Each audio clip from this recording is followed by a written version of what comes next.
समय समय पर संसार के कल्याण के लिए होता रहता है। जो हम लोगों का पर्चा है, जो पोस्टर लगा है, हम लोग ध्यान से देखते हैं।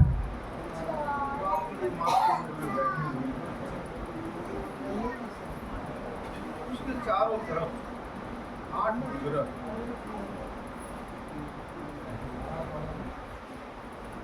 2003 की घटना है। का महीना था। बाबू जी ने आदेश दिया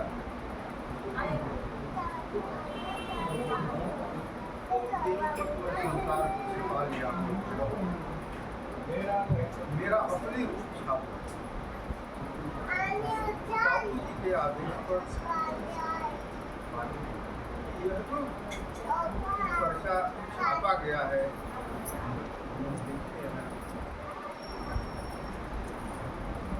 बाबू जी के आदेश से पर्चा का नमूना बाबू जी को दिखाया गया। बाबू का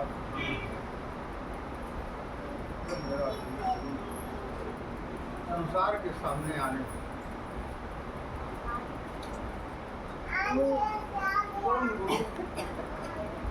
का ही अवतरण विभिन्न अवतारों के रूप में होता आया है और हमेशा सत्ता है, कोई सत्ता है संसार में कायम। भजन चल रहा था, गोविंद जय जय गोपाल जय जय राधा रमण हरि गोविंद जय। प्रसंग है श्रीमद् भागवत में भगवान कृष्ण। तो ऐसा हुआ कि एक बार बाबू जी ने हमको कहा, गोरखपुर में गए थे, किसी आ रहे थे, आप लोगों ने हमको उतार लिया पटना आने के क्रम में। शाम को सत्संग हुआ, बाबू जी ने हमको आदेश दिया कुछ बोलो। बाबू जी बैठे हैं, मेरी स्थिति ऐसी हो गई कि एक शब्द, एक विचार तक नहीं आ रहा था। स्वर्ण की दशा में मैं मौन हो गया। मैंने भीतर से प्रार्थना किया, हे बाबू जी आप दया करिए। तो बाबू जी ने कहा कि देखो भाई, बोलते तो हैं ये, लेकिन इनको संकोच हो रहा है, बोलना तो पड़ेगा, कैसे काम चलेगा सत्संग में। फिर बाबू जी ने यही शुरू किया। श्रीमद् भागवत में एक प्रसंग है, बाल रूप में भगवान कृष्ण खेल रहे हैं अपने ग्वाल बालों के साथ। खेलते खेलते भगवान कृष्ण कहीं घनघोर जंगल में ऐसी जगह चले गए।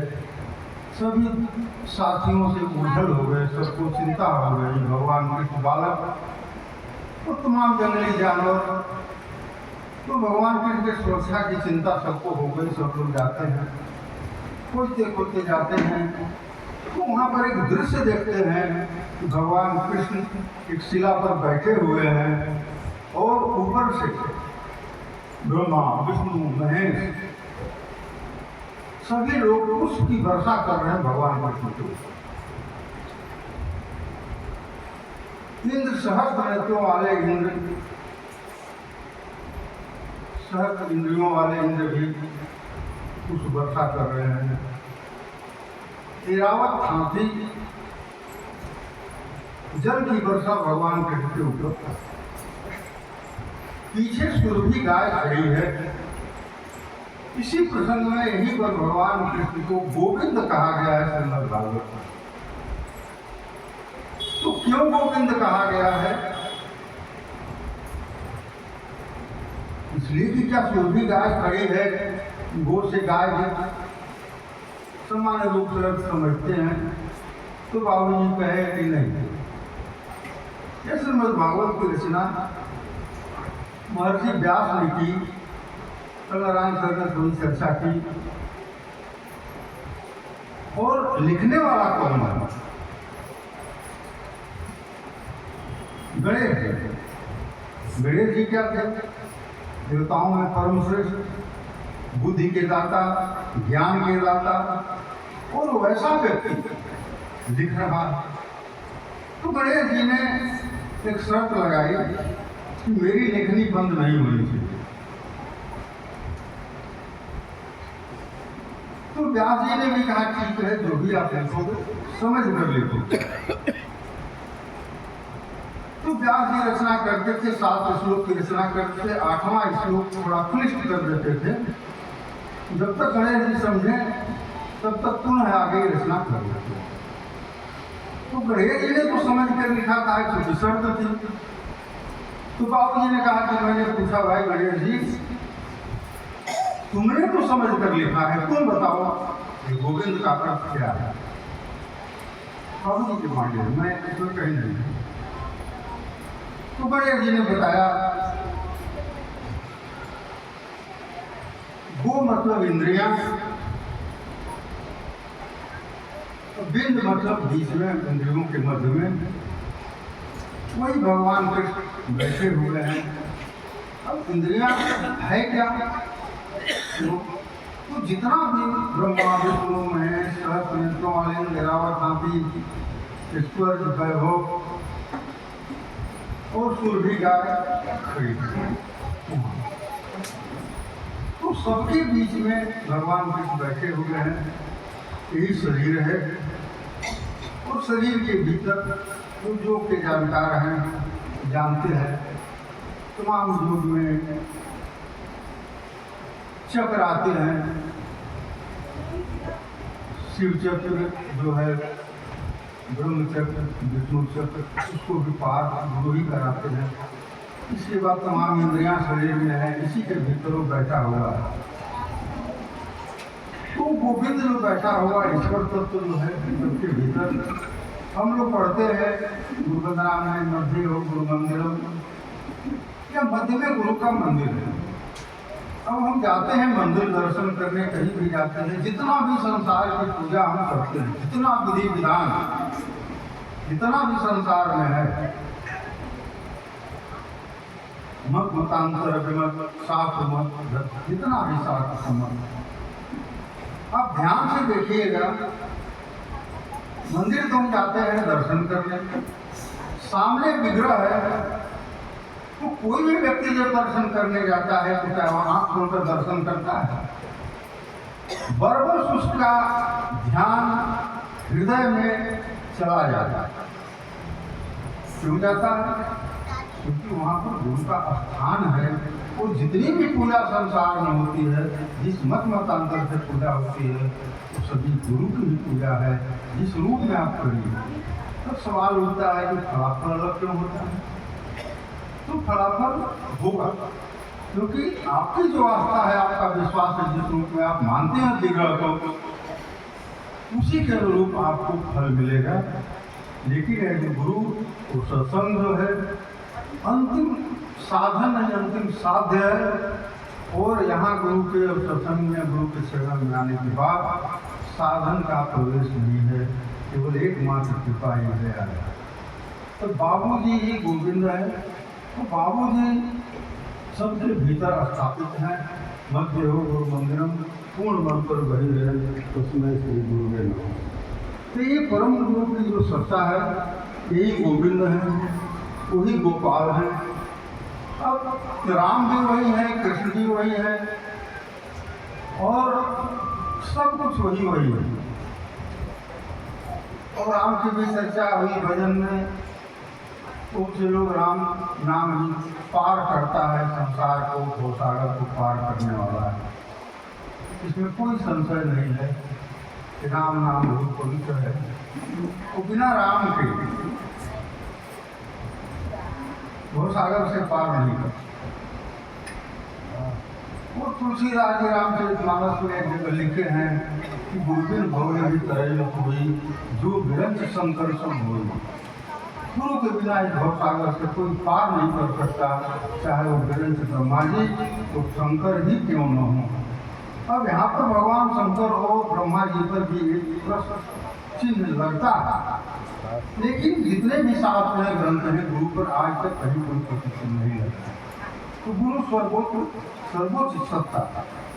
तो गुरु बिन भवन तरह न कोई, जो विरंच शंकर सम हो। अब वह राम नाम है, जपने पर कल्याण को होगा। लेकिन बाबूजी एक प्रसंग बता, देखो राम राम करता है, ठीक है, राम को बहुत अच्छी है, भगवान शंकर राम के नाम जप रहे हैं, और माँ जो पूछ रही है ये राम नाम है क्या? इस राम नाम का महामंत्र जी जपत महेशु, वही मंत्र है महामंत्र राम। भगवान शंकर जिसको देखते थे, माँ ने पूछा तो भगवान शंकर का जवाब है, और आज के ज़माने में थोड़ा प्रासंगिक है, इसलिए चर्चा करना जरूरी है। तो भगवान शंकर ने जवाब दिया कि हे उमा, राम नाम गुण गूढ़, उमा राम नाम गुण गूढ़, पंडित मुनि पावहि गिरति, पावे मोह विमूढ़। तो है क्या उसका महिमा? गूढ़ है उसकी महिमा। पंडित और मुनि जो राम के नाम का जप करेगा, पंडित मुनि पावहि विरति, विरति मतलब विशेष रूप से रत हो जाए, एकाकार हो जाए। तो जो पंडित है, जो ज्ञानी है, जो मुनि है, जो मन से मौन हो गए हैं, ऐसा व्यक्ति राम नाम जपेगा तो ईश्वर में एकाकार हो जाएगा, गुरु में एकाकार हो जाएगा, गुरुमय हो जाएगा, राममय हो जाएगा। ये इसकी महिमा। फिर आगे पावे मोह विमूढ़, तो उसी राम नाम को जप कर मोह के दलदल में, विमूढ़ जो है मोह के दलदल में फंस जाए। पावे मोह विमूढ़, विमूढ़ क्या? जे हरि भक्ति न धर्म रत, जिसमें न ईश्वर की भक्ति है, न गुरु की भक्ति जिसमें है, और वह धर्म के मार्ग पर जो चलता है, ऐसा व्यक्ति राम नाम चलेगा तो मोह माया के दलदल में फंस जाए। फंसेगा क्या? तो इसकी गति बढ़ा देता है राम नाम। जैसी आपकी स्थिति है, ऊर्ध्वगामी स्थिति है, तो आपको शीघ्र अपने मुकाम पर पहुंचा देगा। अधोगामी आपकी स्थिति है तो वो सीधे और तेजी से आपको नीचे गिरा देता है। दोनों काम राम नाम करता है। इसीलिए राम नाम ठीक है, श्रद्धा से प्रणाम करिए, और उस पर कोई कमेंट नहीं करना चाहता है। बाबा जी की वाणी है। अब एक शब्द राधा रमण, भगवान कृष्ण को बिहारी भी कहा गया। क्यों बिहारी कहा गया? बिहार में तो पैदा हुए भगवान कृष्ण। तो बाबू जी बोल रहे थे कि देखो मैं बिहारी, वो बिहारी का अर्थ कुछ ऐसे सार्वभौमिक प्रश्न थे बाबू जी की, जो सबके लिए था कोई बता दे उत्तर। तो इसमें अहंकार की बात नहीं है, बाबू जी की वाणी है, हम लोग का ही नहीं। तो बिहारी है क्या? कृष्ण का एक नाम बिहारी है। तो बाबू जी ने कहा देखो भाई, विशिष्ट आहार हो जिसका, वो बिहारी है। विशिष्ट आहार क्या है? 200 इंद्रियां हैं, 5 कर्म इंद्रियां, 5 ज्ञान इंद्रियां, सबका अपना अपना आहार है। उस आहार से परे तो विशिष्ट आहार हो। अब इंद्रियों का आहार क्या है? आँख को अच्छा दृष्टि चाहिए, जीवा को अच्छा स्वाद चाहिए, कान को अच्छा शब्द चाहिए। तो सबका अपना अपना आहार है। नाक को अपना अच्छा सुगंध चाहिए, खुशबू चाहिए, तो सबका अपना आहार है। इन 10 इंद्रियों के आहार से परे विशिष्ट आहार हो जिसका वो बिहारी है। एक प्रसंग की चर्चा है, गोपियों को जाना था जमुना पार। तो जमुना पार जब गोपियों को जाना था तो भगवान कृष्ण से निवेदन किया गोपियों ने कि जमुना में बहुत पानी है, मुझे पार जाना है, तो आप कोई रास्ता बताइए। भगवान कृष्ण ने गोपियों से कहा कि तुम जाकर जमुना से कह देना कि अगर कृष्ण अखंड ब्रह्मचारी है तो तुम रास्ता देना। गोपियों ने इसका उपहास उड़ाया। बताइए, जिस रूप में जो मानता है भगवान कृष्ण को, भगवान कृष्ण उसी तरह सबके साथ व्यवहार किया। और उधर जमुना ने रास्ता देकर सिद्ध कर दिया कि कृष्ण भगवान कृष्ण अखंड ब्रह्मचारी है। तो गोपियों के आंख का अनुभव, इंद्रियों का अनुभव जितनी था व्यवहार में, सब जमुना ने गलत साबित कर दिया। तो सभी इंद्रियों के बीच में जो रहने वाला, सभी इंद्रियों को संचालित करने वाला गोविंद, गोपाल, सब वही है जिसके कृपा से इंद्रियों का संचार होता है। वो इंद्रियों के बस में रहेगा कि इंद्रियां उसके बस में रहेंगे। तो जमुना ने रास्ता देकर सिद्ध कर दिया भगवान के अखंड ब्रह्मचारी हैं। यही कारण है कि जितने भी अवतार हुए हम लोग ध्यान से देखते हैं, भगवान कृष्ण ही एक ऐसे अवतार हैं जिनके सिर पर मोर मुकुट रहता है। कितनी रानियां, कितनी पटरानियां, कितने पुत्र पुत्रियां, पोता पोती, कितनी शुक्रम को जानकार हम जानते हैं, पता नहीं कितने हजारों हजार में क्या क्या था, मैं नहीं जानता। लेकिन बहुत अधिक संख्या में पूरा पारिवारिक ढांचा उनका तैयार था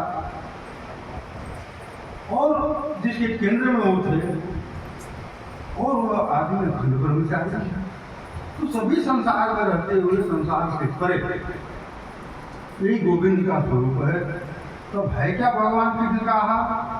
किसी की पूजा, किसी की प्रार्थना, जो भी है, दसों इंद्रियों के आहार से परे विशिष्ट आहार यही भगवान कृष्ण का आहार है। इसीलिए विशिष्ट आहारी बिहारी कहा गया भगवान कृष्ण। तो यह बाबू जी ही बता सकते हैं। फिर राधा रहस्य एक बार चर्चा कर रहे थे, किशोर बाबू किताब में राधा रहस्य है, तो बहुत ही गंभीर है, अब लोगों की बुद्धि की बस का नहीं है, पढ़े हैं। लेकिन राधा के बारे में भगवान बाबू जी बता रहे थे, रास राम रास राधा मूल रूप से। और राधा रहस्य आज तो धरती पर आया ही नहीं, आएगा कैसे? जितने भी ग्रंथ हैं भगवान कृष्ण का तो कई वर्णन है, पूरी जो व्यास जी की रचना है, श्रीमद् भागवत से लेकर महाभारत से लेकर कितना है, और भगवान कृष्ण के कहीं राधा रहस्य का वर्णन नहीं है। भगवान कृष्ण के 3 परम ज्ञानी भक्त हुए और जिसमें सूरदास, चैतन्य और जयदेव, बाकी तो सब भक्तों की कमी नहीं है, भक्त तो भक्ति हैं सब, लेकिन ये परम ज्ञानी भक्त का नाम आता है। पूरे सूर साहित्य में राधा रहस्य का वर्णन नहीं है। राधा क्या थी? नहीं, कहीं नहीं। चैतन्य महाप्रभु अपने अंतिम 5 साल 10 साल जो भी अंतिम अवस्था थी, वो राधा भाव में रहते थे और राग कहते कहते समाधि में चले जाते थे, राधा नहीं कर सकते, ऐसी उनकी स्थिति थी। जयदेव ने भी राधा रहस्य लिखने का प्रयास किया, ग्रंथ में, गीत गोविंद उनकी बहुत प्रसिद्ध रचना है, तो लिखने का प्रयास किया, नहीं लिख पाए। नंदिया में कहीं रहते थे, वहीं पर फिर गंगा स्नान करने चले गए और भगवान कृष्ण उनका स्वरूप धारण करके आए और जहाँ लिखने उनकी रुकी हुई के आगे उस खाली स्थान पर उन्होंने गत अभिसारम लिख दिया। बाद में चैतन्य को आए, देव जी घर में परिवार में पता लगा कि आप आए थे, फिर चले गए, फिर इतना जल्दी कैसे आ गए? तो मर्म समझ गए कि भगवान कृष्ण आए थे, उन्होंने खाली जगह को भर दिया। अब गत अभिसारम का मर्म भी वो नहीं समझ पाए, तो मैंने बाबू से कहा, बाबू जी आप उस रहस्य को बताइए। बाबू छोड़ो ना, तुमसे क्या मतलब? जो साधारण जो मुझे समझ में आया, जो बाबू जी ने बताया, रास राम रास राधा, जो राम है, राधा आधा वही रात का राधा है। तो उसका मतलब यही हुआ जो कृष्ण थे वही राधा है। राधा प्रकृति तत्व नहीं है, राम ईश्वर तत्व, माँ जानकी प्रकृति तत्व। लेकिन यहाँ पर कृष्ण ईश्वर तत्व और राधा भी ईश्वर तत्व, एक ही तत्व, एक ही और दो स्वरूप। तो ये राधा थी, राधा वो कृष्ण, शरीर जो तत्व दोनों एक थे। यही राधा रहस्य का जो मरम बाबू जी ने बताया, हमको थोड़ा मोड़ा जो समझ में आया। यही राधा रहस्य है। सबके बावजूद भी इस सत्संग की हम लोग आते हैं माँ बाबू की कृपा से और बैठते हैं, माँ बाबू की कृपा बरसाते हैं। कृपा करना ही है आपको, क्योंकि जिसको चरणों में बुला लिए तो कृपा बरस पड़ती है वहीं से। परम पावन पवित्र सत्संग में हम आए हैं। बहुत सी चीज़ें हैं, बाबू जी की वाणी का विस्तार ही हम लोग के सत्संग का मकसद होना चाहिए। बाबू जी की चर्चा है, श्रीमद् भागवत है, और उससे परे हम लोग के कुछ भी नहीं। हम नहीं जानते कि और क्या होता है, ग्रंथ क्या होता है। बाबू जी ने 20 साल पहले हमको मना कर दिया, तुमको पढ़ना मना है। तो बाबू जी का है, बाबू जी बोले देखो सभी ग्रंथ अविद्या है, विद्या नहीं है। हमने तो विद्या क्या है बाबू जी? तो बाबू जी बोले देखो वो जो गुरु कृपा पर ज्ञान उतार देता है वही विद्या है। तुम देखो और बोलो, पढ़ो और बोलो नहीं। तो बाबू जी की कृपा से चलता है धर्म चक्र। जितना है संसार में सब एक ही सत्ता, तो संसार की स्वामिनी माँ है। तो छोटा सा प्रसंग और इसमें आता है, सभी कर्म मैं ही करता हूँ। बाबू जी बोल रहे थे, चलने लगे, बाबू जी आ गए, काफी आगे तक सोए, गेट के पास तक सोए। बाबू जी को प्रणाम किया, बाबू जी जब जाएगी अच्छा नहीं लगता तो तुम जाओ ना। ठीक है। बाबू जी खड़े हो गए, बाबू जी के तरफ में रुख कर लिया। बाबू जी ने कहा देखो तुम लोग मेरी सेवा करते हो, तुम लोग कोई नहीं सेवा कर सकता नहीं, मैं तुम लोगों की सेवा करता। तुम लोग रहने, खाने, पीने, सोने, उठने, जागने, चाय नाश्ता खाना सब मैं व्यवस्था करता हूँ। इससे भी परे तुम लोगों की नौकरी भी मैं ही करता हूँ। और इतना ही नहीं, संपूर्ण संसार का सभी कर्म और व्यापार सब मैं करता हूँ। अब यहीं पर एक सब वही करता है। तो अच्छाई बुराई समाज में होता है। एक प्रश्न सतीश जी ने हमसे किया था कि कहीं कुंभ के मेला में तमाम साधु महात्माओं का जमावड़ा था। पत्रकार वो सवाल पूछ रहे थे। एक सवाल किसी से पूछा गया देश के स्थापित महात्मा से कि जब सब वो ईश्वर ही करता है तो पाप पुण्य क्यों होता है?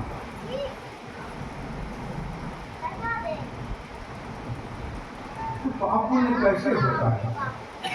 हमको छोड़िए सतीश जी, तो सतीश जी नहीं बताइए, क्या बताइए? जितना जो है त्रिगुणात्मिका प्रकृति के व्यापार सारे हो रहे हैं, हम लोग गुरुबंदरा में गाते हैं, ये प्रकृति में ही गुण है। तीनों गुण सतरजतम। तो जैसी जिसकी भूमि होती है उसके अनुरूप वह ईश्वर विचार देता है।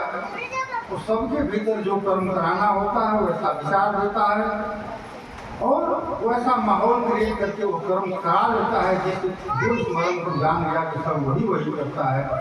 कि यहीं पर गीता का निष्काम कर्म जो वहाँ कर्म फल की इच्छा कर्तापन का अहंकार समाप्त हो जाता है। गुरु गुणातीत है, गुण से परे है, गुण प्रकृति में है, इसलिए कोई गुण नहीं है गुरु में। जैसी जिसकी भूमि है वैसा विचार देके वो कर्म कराता है।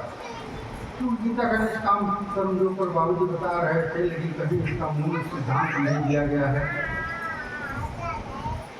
वो कैसे वो कर्म कराता है, दो प्रश्न छोटा छोटा आता है। युद्ध हो रहा है, रावण का एक प्रसंग है। भाई आप जानते नहीं है माँ जानती कौन है, भगवान राम कौन है, किसका है हम जानते हैं। सालमन गोरी ने पूछा था, तो जो रावण का जवाब है, जाना भी सीता जनक पशु, मैं जानता हूँ कि सीता कौन है, जनक कन्या। जाना भी रामम रघुनंदन से, मैं राम को भी जानता हूँ, स्वयं रघुनंदन है। जाना भी मृत्यु अपयस्य हेतु, मैं यह भी जानता हूँ कि मेरी मृत्यु का कारण भी यही है। फिर भी तथापि सीता न परित्यागी, सब कुछ जानने के बावजूद भी कैसे वो कर्म करा लेता है ऐसे परम ज्ञानी। रावण सब जानता है, लेकिन वह जो वशीभूत लाचार कर्म कोई करा लेता है, जानते हुए भी आपका बस नहीं चलेगा। यही गीता का निष्काम कर्म योग है। दुर्योधन से महाभारत में पूछा गया है, क्या आप पाप नहीं जानते, पुण्य नहीं जानते? बच्चा मैं जानता हूँ, जाना भी पापम, जाना भी पुण्यम, मैं पुण्य भी जानता हूँ, नचमे प्रवृत्ति में उसमें प्रवृत्त नहीं हो पा रहा हूँ। जाना भी पापम, मैं पाप को भी जानता हूँ, लेकिन जानने के बाद भी उसमें अलग नहीं हो पा रहा हूँ। कहने की देवेन, लगता है कोई देवता मेरे हृदय के भीतर स्थित है, और यथा नियम को यथा प्रवृत्ति, जैसा विधि का विधान है वो निश्चित करा रहा है। और यही स्थिति पूरे संसार की जितनी भी गतिविधियाँ हो रही है उसका वो करा रहा है। आपकी जैसी भूमि है, हमारा बस केवल है प्रार्थना करना माँ से, बाबू जी से, हे ब्रह्म गुरु। इस संसार में जो स्थिति है पूरा भयावह बना हुआ है, संपूर्ण मानवता करा रही है। हम लोगों की स्थिति नहीं बनती है कि हम लोग अपने को सुरक्षित कर। केवल आपकी कृपा, आपके चरणों का आशीर्वाद, और आपने जो अपने चरण में सबको शरण में ले रखा है वही एकमात्र आधार है। ये माँ, ये बाबा जी सभी जीवों को सत्संग दीजिए, पूरे संसार का कल्याण करिए। वो आपको संसार के कल्याण के लिए ही अवतरित हुए हैं, संसार में आए हुए हैं। प्रसन्न बाबू जी का रोग है, धर्म की स्थापना कैसे करते हैं वो भी बाबू ने चर्चा किया है, कैसे मैं करता हूँ। मेरे लिए एक सेकंड का काम नहीं है पूरे संसार को, लेकिन अगर मैं कर दूँ तो पूरे संपूर्ण संसार की सृष्टि समाप्त हो जाएगी। इसलिए अपने हिसाब से काम हो रहा है। तो आप हमको समल कर माँ कमल करती हैं। धर्म की स्थापना में माँ ही सर्वोच्च सत्ता है, जब भी है आती हैं वो परम गुरु सत्ता को उतार के संसार में लाती हैं। तो संपूर्ण संसार के क्रियाकलापों में समन्वय स्थापित करके एक सहज रास्ते को संपूर्ण संसार मानवता को ला देती है। ये माँ ही जगत जननी, सभी आपके संतान हैं। प्रार्थना का भाव भी आप ही हैं, प्रार्थना भी हम नहीं कर सकते। दया करिए, हम सभी लोग भीतर से माँ को प्रार्थना करें। ये माँ, ये जगत जननी दया